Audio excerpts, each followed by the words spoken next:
मुस्लिम समाजातल्या अनेक संस्था या स्वतःहून पुढे येत आहेत आणि संविधान रक्षणासाठी, लोकशाही रक्षणासाठी आपण एकत्र राहून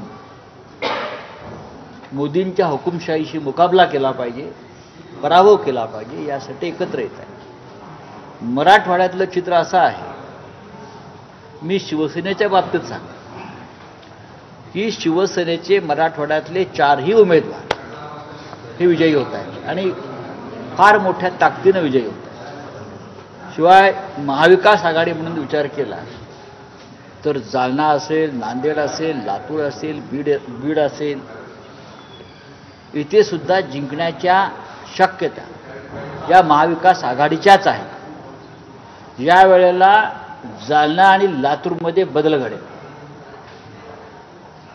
हे मी तुम्हाला आत्ता खात्रीनं सांगतो. बीडमध्ये पंकजा मुंडे यांना निवडणूक आता सोपी राहिलेली नाही आणि नांदेडमध्ये आदर्श टॉवर हे महाविकास आघाडीच्या धडकेने कोसळून जाईल अशी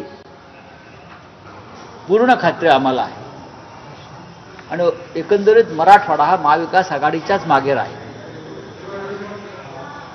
हे चित्र आता स्पष्ट झाले.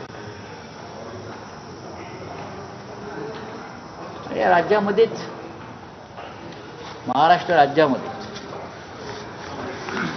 हे तुमचे देवेंद्रजी फडणवीस सांगतात मिशन 45 वगैरे, ते त्यांच्याकडे